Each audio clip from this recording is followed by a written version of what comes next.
So let's talk marketing and advertising. How do you build your client base? How do you get your customers?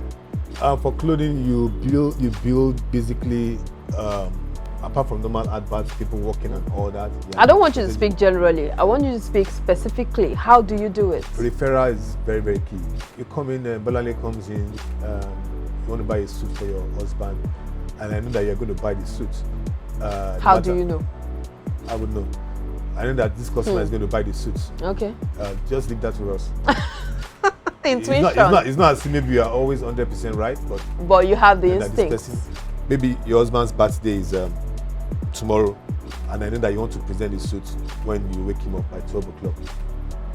So I'm sure that, and maybe it's like 6 o'clock, and almost everybody's closed, and that you just want to buy something for your husband.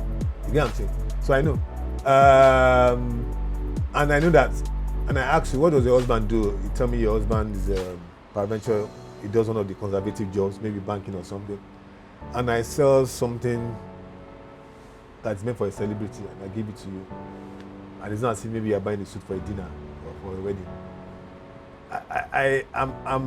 If I sell a celebrity suit to you, I know that peradventure your husband may not really appreciate it that much. You appreciate that, yeah, Bolale bought something for me, and I'm not sure your husband will come back here to buy.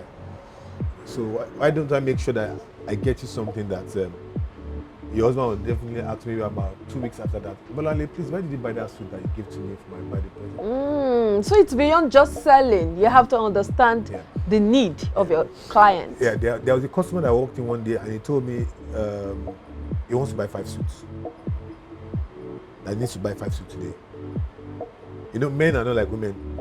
Men sometimes just come in. But really, why are you just doing this? I'm just being practical, yeah. The women buy more. They buy more. Absolutely. Yeah, so men may just buy 5 suits beginning of the year, and that is all for the year. For some, that is all for the next 2 years. So you can see that we need to advertise to make more money here. So now, the guy came in and said he wants to buy 5 suits, and I was like, we looked around, we were sitting in a small store then, and I could get him like 2 suits or 3 suits. I could get him like 8 suits. Again, but I didn't like the way some of the suits fits on him. I told him, no, don't take this. So the guy told me that, who comes in with money to buy, or with the intention to buy 5 suits and goes with 3 suits, and they're like available other maybe 5, 6, 7 suits that you can still pick to make sure that he gets his 5 suits. I said, it's better for you to buy the 3 suits and you wear it. Come back for more. I know he works in the bank and he's the manager of one of the banks, and your colleagues ask you and they come back for more than for me to have a one sale and that is all with you. So I may deny myself of the 2 remaining suits that you're going to get, but I'm sure that I'm going to get more customers from you. Yeah, you know, I find this conversation very interesting because what I pick from what you've been saying is that it's not just about selling, it's about understanding the need of your customer and selling to get more referrals so that you can make more sales. So it's not just about selling for those who are watching out there. But let's understand the average cost of a suit and what are the factors you consider to put a price tag on a suit. So now we have suits of 50,000, we have suits of 60,000. Is that the average on the? That's not the average. It depends. We have suits for 90, 100, 120, 150. We have suits for 250.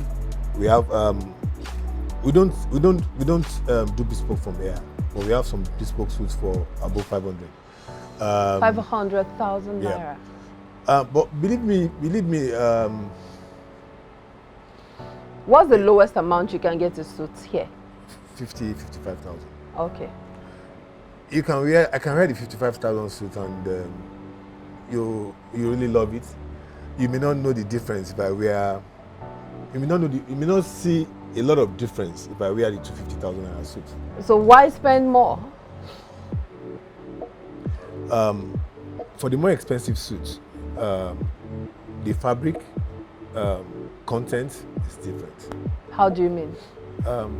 There are suits that we have that the fabric content makes it easy. Apart from the fact that it makes it look better when you come close to it, you know that this is different. For people that know suits very well, they see the difference immediately when they put the 2 suits beside each other. It's not as if the 50,000 suit is bad, no. I have some of those suits that I wear, and I'm sure they look bad in it. But the fabric content is different, and you travel, for instance, and you travel with it. You just get back to your hotel room and you hang it a day or two. It's not magic, but if it's the other clothes, it automatically stretches itself. It won't be as rough as the other one by the time you fold it and all that. You know what I'm talking about. But some technicalities people there. that wear suits and people that know different ranges of suits, and they have different ranges of suits, understand this. That doesn't mean that you will not find a suit of 50,000 somewhere, and that person sells that same suit for 150,000. Does location also matter? Because you talked about location the other time, the fact that the perception of the particular location also affects the pricing. Location doesn't matter for us that much. It matters for us in the area of getting the right attraction. It doesn't matter for us that much. We sell the same price in all our locations. Okay. So even though we're on the street anywhere that we are, on the major street, so it doesn't affect that much. For us, what affects our prices is the configuration and how much you got it. Okay. How much you got it. Okay. And that would also be dependent on the country. Yeah. Right. And how much was sold. But I am not. Some of my friends have told me I should stop saying this, but I don't know why I'm still saying it. I'm not crazy about labels. I put more emphasis to quality and wearing what fits you. Shouldn't that be the case for everyone? That is not fashion. Why are people specific about, even for women, they talk about designers as against quality? And yeah, because most of the time, sincerely, the designers also go with quality. They don't joke with quality.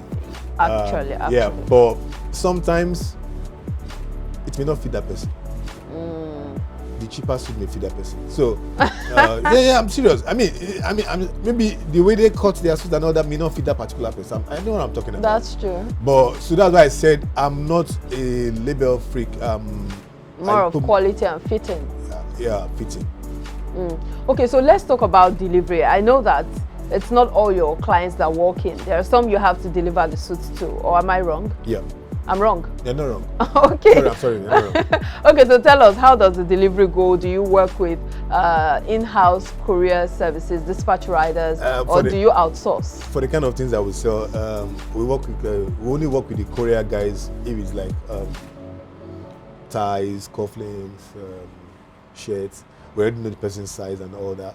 But if it's like, for instance, now maybe your MD says that he needs suits and there's already a customer, we know the kind of things that he likes. You have to go with a variety of stuff. Then one of the wardrobe consultants will go with the items to fit the person and all that to make his choice. Okay. So it's only like, okay, maybe if he has made his choice and now requires a particular item, that's when we work with the delivery guys. If not, the company will now have to take it there with their car. But that would be at the expense of the buyer. If it's a new buyer, yes. If it's not a new buyer, no. Okay, so the courier service, is it in-house or outsourced? Outsourced. Okay, so you've not told us your staff strength? Yeah, so it depends on the stores. For air, they're about 8 or 9 for air. In smaller stores, they're about maybe just 3.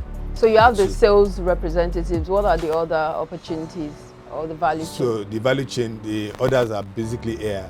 And the other of them that if you are maybe the admin person, the stock person, and all that. The stock person will go to the other branches to check other things that they have and all that. So it's basically sales in other stores, basically sales. And if it's a store with a lot of traffic, then we have maybe an assistant that just helps them to do run-arounds of maybe like assisting like in an admin person. But for the smaller stores, it's basically sales.